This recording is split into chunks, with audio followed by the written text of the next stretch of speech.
Hello. This is Elizabeth Griffin, the Black Romance Writer, and welcome back to my channel. I hope your day is going well. And let me start this video by saying that we're going to be talking about sports romances. And some of you may never have heard of this genre. So let me elaborate. Sports romances are those romances that take place around the world of sports, and they sometimes involve one athlete or two athletes. I haven't seen a lot of books on the subject, but I know it is a trope, and I know it is a genre, and I know it is well loved. I am an athletic person by nature. I love riding my bicycles. I love jogging. I love physical exertion. And I assume because of that, I was drawn towards the world of surfing. So let me state that I know absolutely nothing, and I do mean nothing about surfing. To me, all surfboards look the same. I had no idea that some surfboards came with fins and others came without. And I say this to preface the fact that we're going to be talking about sports romances, and we're going to be talking about surfing. And we're going to be talking about my book, which is called White Gold, which is about a surfer. So I am a Phillies girl from West Philadelphia, and the most that I know about the sport of surfing comes from watching the 1950s Gidget movies starring Sandra Dee, Cliff Robertson, and James Darren. Many of you have probably seen these movies either on television or on YouTube. You've come across them, I assume, just as I have in my childhood. I also was a fan of the TV series, which starred Sally Fields. So I loved the adventures of Gidget on the beach, surfing, falling in love, and the trials and tribulations of a teenager in that time period, which was like the 1950s. The TV series and the movies about Gidget are based on, guess what? A bunch of novels written about a teenage girl who falls in love with an older boy. This is why I love writing novels. Most good movies or television shows or streaming shows can be traced back to a book, which was written by us, the authors. So there is always going to be a place for writers in this world, and our work, our material will be used in different platforms, such as audiobooks and television programs and streaming programs and platforms. And for you indie authors out there, be encouraged, stay encouraged, because with ebooks and with ebook distribution and audiobook distribution, you can reach a wide audience, and you can have your material, your book, recognized. And someone may approach you. If the sales are high enough and you gain enough attention, publishers, established traditional publishers, will contact you and will want to make deals with you. So be prepared for this to happen.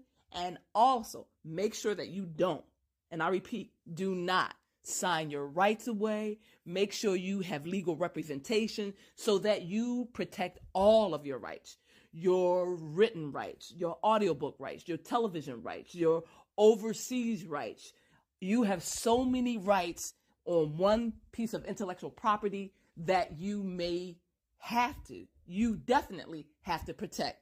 Did you know that you also have translation rights? Your book can be translated into different languages and different regions of the world. Do your homework, protect yourself, because I believe firmly that sometimes you only get one truly phenomenal, sensational, one-of-a-kind story. And that one piece of material, that one story can make you money for the rest of your life. So protect all of your rights. Now, back to the sport of surfing. I can't forget to mention my favorite movie, which is called Blue Crush. And this movie stars Kate Bosworth, Michelle Rodriguez, and Sonoy Lake. I love this movie and I watched it over and over and over again. And I believe in the back of my mind, I was collecting ideas and thinking about and conceiving a story of my own, which turned out to be White Gold. The movie Blue Crush is an action-filled movie about the world of surfing through the eyes of a female competitive surfer.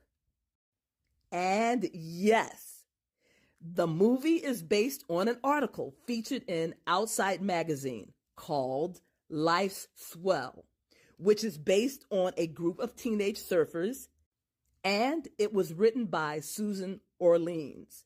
And yes, yay, hooray, let's hear it for writers all over the world. This is a major, major accomplishment for us because good stories come from good writers, and good writers make the world a happier, more entertaining place. In making this video, I realized that I am interested in reading the Gidget books that were written by Frederick Connor, and I want to get a feel for one, how he writes about teenagers, and two, to get a glimpse inside of the world of surfing. And for what I understand, the author based these books on his daughter. So I feel I'll get a true realistic interpretation of the sport and an appreciation for the sport. Did you know that the fins on the tail end of some surfboards can be used to help steer the surfer and the board and offer stability? I didn't know that until I started doing research. The fin can also allow the surfer to hold or maintain a grip on the wave. Didn't know that either. If you visit a surfing beach, such as the ones found in Hawaii or South Africa, you will see all types of boards in all colors and all shapes and sizes. There are short boards, long boards, and fun boards. The surfboards are made of wood, polyurethane, and even fiberglass.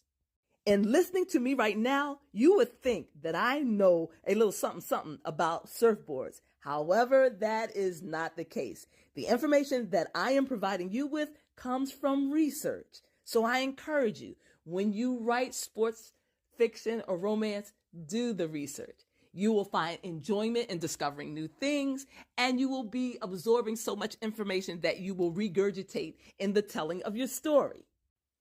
It is through research that I learned about something called sea bather's eruption or sea lice.